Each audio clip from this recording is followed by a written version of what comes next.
Sim.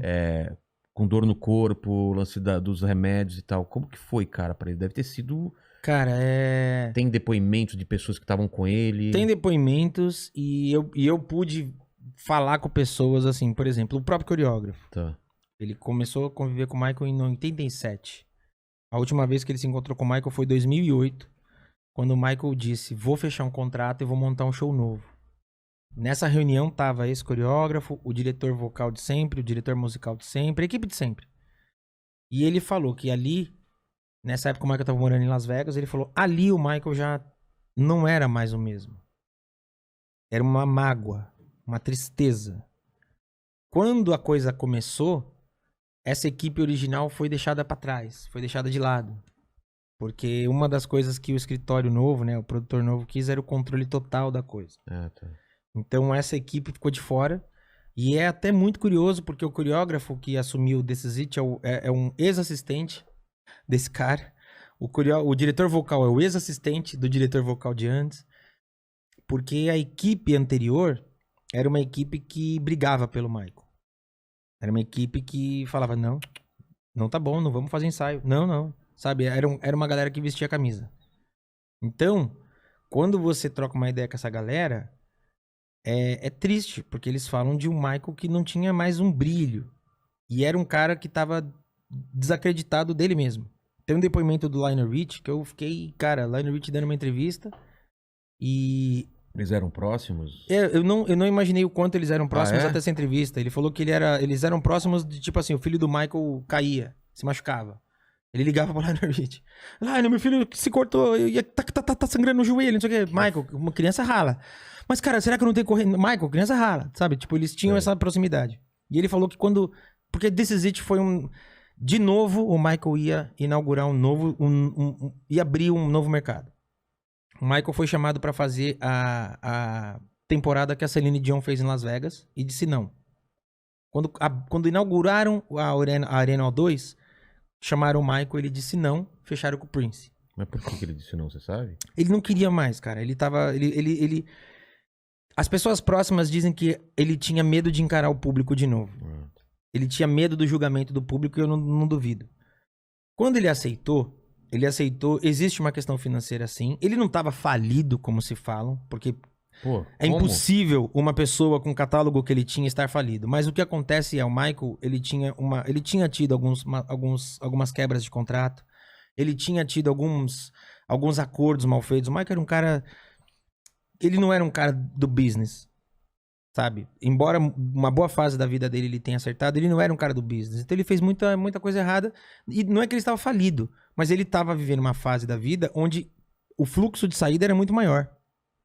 Então ele aceitou um pouco por isso, mas também porque dizem que na mente dele os filhos eram grandes o suficiente para entender o que ele fazia e ele ainda tinha saúde o suficiente para fazer aquilo. Então ele aceitou porque juntava tudo. Então qual era a ideia inicial dessa turnê? Ele ia pra Europa e ele não ia viajar à Europa, ele ia ficar fixo numa arena. Ia fazer lá 10, 20 shows e a Europa ia até ele. O processo inicial, a ideia inicial desse projeto durava 2 anos. Porque a ideia era, da Europa ele ia pra Ásia, fazia uma residência na Ásia de mais alguns meses. Existia uma possibilidade de um retorno para a Europa e de uma possibilidade da América do Sul. Então, a turnê não seria mais país. Ele iria para um continente. E a galera ia ter lá. Qual é o problema? Eram 10 shows que se esgotou em 2 horas. E viraram 20 e se esgotou em mais poucas horas e virou 50. Nossa, meu. E esgotou em 2 dias. Cara, ele não tinha saúde para isso, tinha? Tenho minhas dúvidas. Então, 50 shows. A gente tá falando de 1 milhão de ingressos vendidos. 1 milhão. Quando isso aconteceu, ele ligou pro Lionel Richie. E esse depoimento do Lionel Richie é incrível. Que ele liga pro Lionel Richie e fala, Lionel, esgotou. Você acredita? Eles ainda me querem? Eles ainda querem ver meu show. Eu não tô acreditando, esgotou meu show. E o Lionel fala, cara, a fragilidade era tão grande que ele fala, Michael, em que mundo você vive? Não, é verdade, esgotaram o show. Claro que esgotaram, Michael. E aí o Lionel, conhecendo, falou, vai lá e faz música. Não se preocupa com tanta parafernália. Mas óbvio que não ia ter parafernália. Então, pô, eu acho que ele se foi E é uma pena, porque eu pesquiso muito. É, E hoje eu posso... Hoje eu tenho alguns canais. Tipo, sempre que eu posso, sempre que eu preciso, eu falo com o coreógrafo, com a guitarrista, com o backing vocal, com o engenheiro de som. Essas pessoas sempre me recebem pra falar. Hoje eu posso falar com sobrinhos. Falo muito bem com sobrinhos.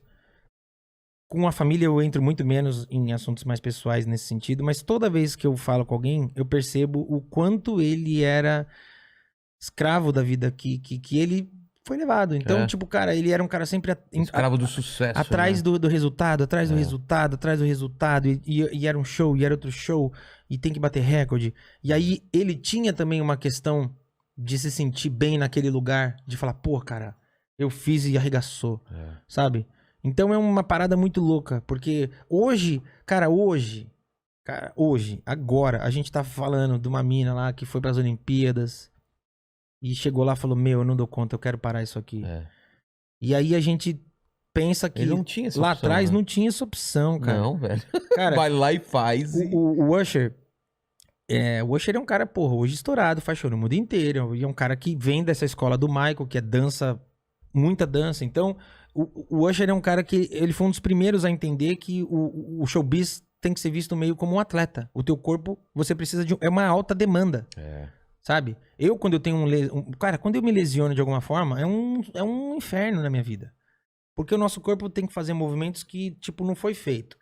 Então você faz isso quarta, quinta, sexta, sábado, domingo, cara, chega domingo, você tem que tomar um remédio pra dor, segunda você tá podre. Então, existem aquelas coisas de o mergulho no gelo, tudo isso contribui. E aí o Usher fala, cara, hoje eu tenho um aparato, eu saio do show e eu tenho um aparato pra cuidar do meu corpo que é incrível. Michael Jackson, James Brown fazia isso no seco. Aí então você pega e fala, não tem como esses caras não pagarem um preço alto, sabe? É muito fácil a gente olhar hoje, julgar tudo hoje. Eu acho que o Michael pagou um preço alto e pagou um preço alto porque a visão dele sempre era muito à frente. Muito à frente. Também acho. Ele era muito à frente artisticamente.